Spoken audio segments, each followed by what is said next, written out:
D boss fan. ನೀವು D boss ಫ್ಯಾನ್ಸಾ?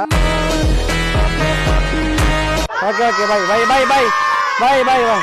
ನಾವು ಮತ್ತೆ ನಮ್ಮ ಕೊರಟಗೆರೆಯ ಬಾಲಾಜಿ ಟೆಕ್ಸ್ಟೈಲ್ಸ್ ನ ದರ್ಶನ್ ಬ್ರೋ ಇವತ್ತು ಗೌರ್ಮೆಂಟ್ ಸ್ಕೂಲ್ಗೆ ವಿಸಿಟ್ ಮಾಡಿದ್ವಿ. ನನಗೆ ದರ್ಶನ್ ಬ್ರೋ ಅನ್ಎಕ್ಸ್ಪೆಕ್ಟೆಡ್ ಆಗಿ ಸಿಕ್ಕಿ ನಮ್ಮ ಗೌರ್ಮೆಂಟ್ ಸ್ಕೂಲ್ಗೆ ಒಂದ್ ಸ್ವಲ್ಪ ಬುಕ್ಸ್ ಕೊಂಡೋಗೋಣ ಅಂತ ಹೇಳಿದ್ರು. ಇವರು ತುಂಬಾ ವರ್ಷಗಳಿಂದ ಈ ತರ ಒಳ್ಳೊಳ್ಳೆ ಕೆಲಸಗಳನ್ನ ಮಾಡ್ತಾ ಬಂದಿದ್ದಾರೆ. ನಾವು ಗೌರ್ಮೆಂಟ್ ಸ್ಕೂಲ್ಗೆ ವಿಸಿಟ್ ಮಾಡಿದಾಗ ನಮ್ಮ ಗೌರ್ಮೆಂಟ್ ಸ್ಕೂಲ್ ನ ಮಕ್ಕಳು ಸಿಕ್ಕಾಪಟ್ಟೆ ಆಕ್ಟಿವ್ ಆಗಿದ್ರು. ಈಗ ನಮ್ಮ ಸ್ಕೂಲ್ ಅಲ್ಲಿ ಕಂಪ್ಯೂಟರ್ ಲ್ಯಾಬ್ಸ್, ಎಐ ಟೆಕ್ನಾಲಜಿ ಮತ್ತೆ ಸ್ಮಾರ್ಟ್ ಬೋರ್ಡ್ ಇದೆಲ್ಲ ನೋಡಿ ತುಂಬಾನೇ ಖುಷಿ ಆಯ್ತು. ಮತ್ತೆ ತುಂಬಾನೇ ಇಂಪ್ರೂವ್ಮೆಂಟ್ಸ್ ಮಾಡಿದ್ದಾರೆ. ನಮ್ಮ ಗೌರ್ಮೆಂಟ್ ಸ್ಕೂಲ್ ಇನ್ನೂ ಇಂಪ್ರೂವ್ಮೆಂಟ್ಸ್ ಆಗಬೇಕು ಅಂತ ಇದ್ರೆ ಮತ್ತೆ ನಮ್ಮ ಗೌರ್ಮೆಂಟ್ ಸ್ಕೂಲ್ ನ ಉಳಿಸ್ಕೊಬೇಕು ಅಂತ ಇದ್ರೆ ನಾವೆಲ್ಲರೂ ಕೂಡ ನಮ್ಮ ಕೈಲಾದಷ್ಟು ಸಪೋರ್ಟ್ ನಾವು ಮಾಡಬೇಕು. ದರ್ಶನ್ ಬ್ರೋ ಇಲ್ಲಿ ಕಂಪ್ಯೂಟರ್ ಲ್ಯಾಬ್ಸ್, ಎಐ ಟೆಕ್ನಾಲಜಿ ಮತ್ತೆ ಸ್ಮಾರ್ಟ್ ಬೋರ್ಡ್ ಮತ್ತೆ ಸ್ಪೋರ್ಟ್ಸ್ ಎಕ್ವಿಪ್ಮೆಂಟ್ಸ್ ಇನ್ನೂ ತುಂಬಾ ಒಳ್ಳೊಳ್ಳೆ ಕೆಲಸಗಳನ್ನ ಮಾಡಿದ್ದಾರೆ. ಇಲ್ಲಿ ಎಲ್ಲಾ ಮಕ್ಕಳಿಗೆ ಬುಕ್ಸ್ ಗಳನ್ನ ಕೊಟ್ವಿ. ನಮ್ಮ ಗೌರ್ಮೆಂಟ್ ಸ್ಕೂಲ್ ಯಾವುದೇ ಪ್ರೈವೇಟ್ ಸ್ಕೂಲ್ ಅಂತೂ ಕಮ್ಮಿ ಇಲ್ಲ. ದೇಶಕ್ಕೆ ಯೋಧ